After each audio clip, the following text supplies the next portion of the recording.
Welcome back to another episode of Perkins Pipes. Got a couple special things here today. First of all, I'm wearing a different ball cap from what I usually wear. This is the Warrior Spirit cap that a friend of mine gave me some years ago. You'll see that it's got a classical Greco-Roman helmet on it, which is appropriate. Got the bent poker that I made with the Centurion's helmet on the front. You'll see maybe perhaps the Centurion's helmet has the side-to-side, or what we call the transverse crest on it. Fully rusticated.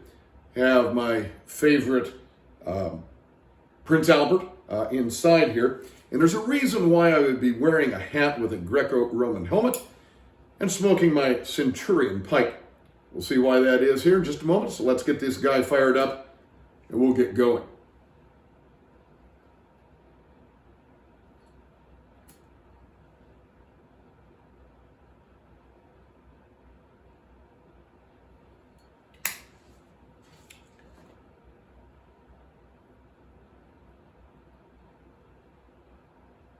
So why do we have the Roman stuff going on today? Well, it's time I talk a little bit, share something a little bit about myself with you.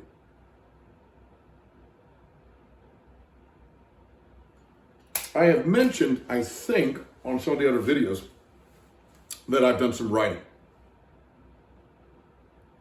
And in upcoming videos, I'm going to be talking about some of the books I've written. Now, most of the stuff that I've written is academic. Academic journal articles in my field, which is classical studies.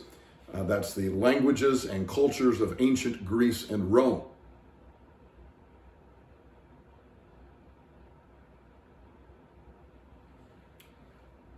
I've also written some fiction, poetry, some of it published, some of it not. Some of it published, but only privately and to a limited audience, some of it to the worldwide audience. But I wanted to talk a little bit about one book in particular that I've written and published twice, actually. And it has to do with really one of my all-time favorite things to talk about, which is Latin. It turns out that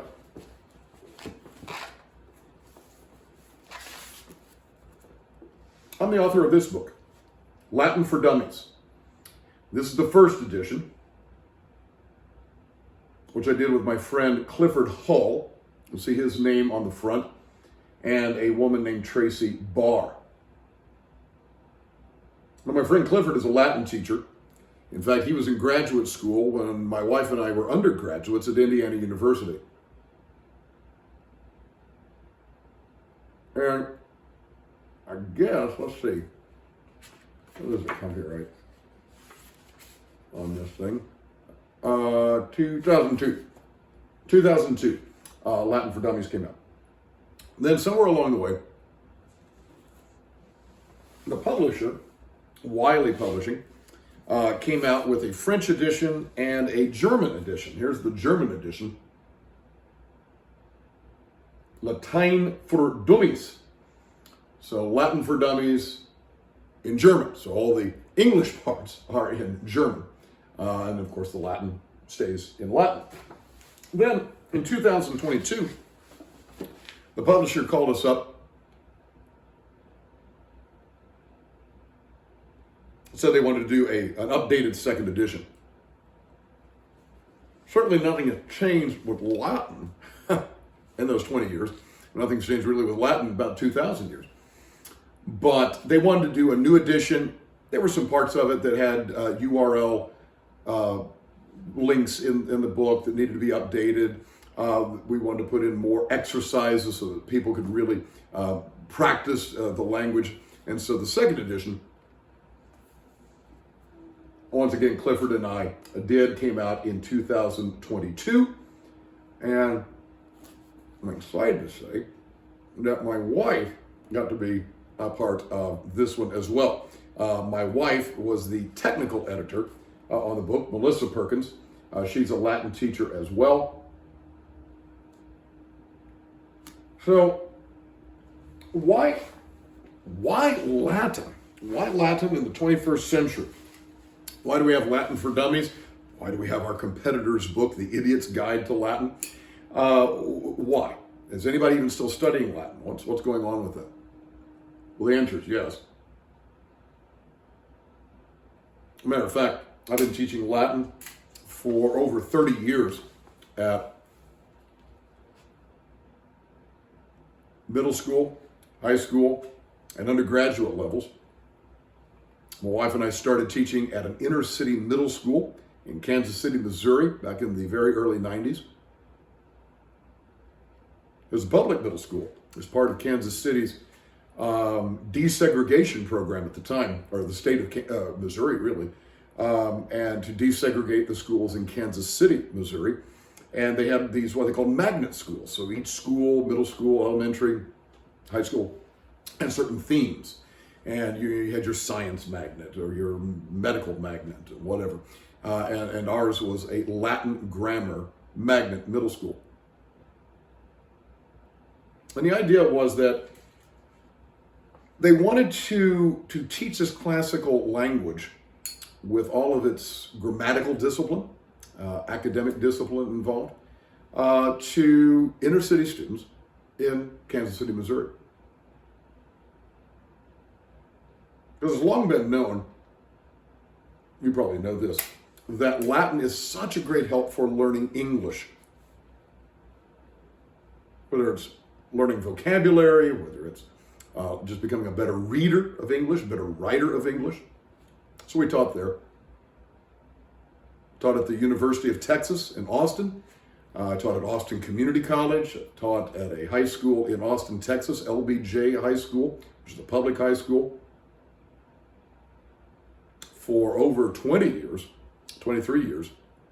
I taught at one of the largest high schools in the state of Indiana, a school with regularly high 3,000s, pushing toward 4,000 students. Latin was one of 7 languages there, and we were always bursting at the seams in terms of enrollment. And then a few years ago, I retired from public education, turned right around and started teaching at a local private school very close to my home.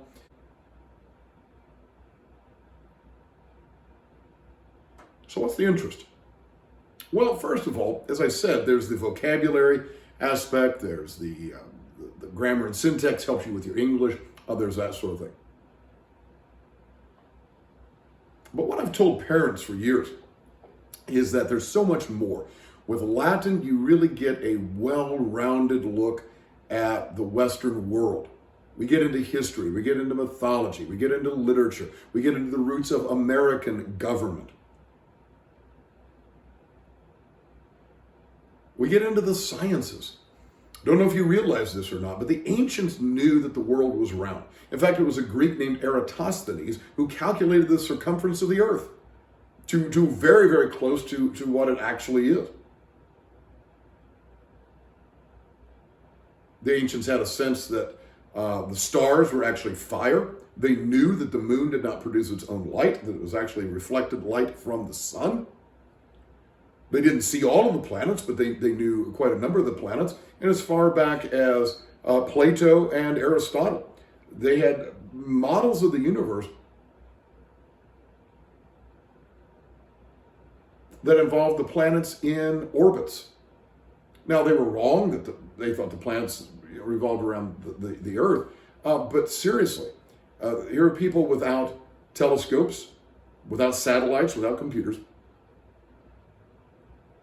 using simple mathematics and really imagination and coming up with pretty sophisticated models of the universe. The first science fiction novel was written before 180 AD by a fellow named Lucian of Samosata. And he envisions himself in a ship, an actual sailing ship. He gets caught up in a wind blown to the moon, where he encounters people on the moon who are at war with the people of the sun about planting a colony on the planet Venus. Now, if that doesn't sound like Star Wars or Star Trek, I don't know what does. So part of it's about inspiring people in their creativity. It's a good reason to study Latin. We get into the transcendentals of truth, goodness, and beauty. through works of the Roman statesman and philosopher Cicero, the poetry of Catullus and Horace and Virgil. Of course, we always love to read the war writings of Julius Caesar. We get to talk about centurions and red-crested helmets and swords and shields and all that good stuff. So, I would highly encourage you, if you have any interest in history, check out ancient history. Maybe you have your favorite era of history. Please pop that in the comment box.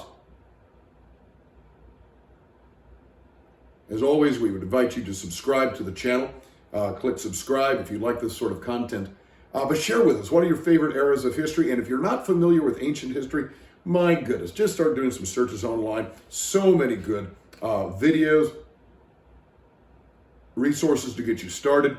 If you want to reach out to me, I can put you in contact with some stuff. And if you want to get into Latin, let me tell you, I'm going to recommend Latin for Dummies. It's a great way to explore this ancient language that has shaped so much of Western culture.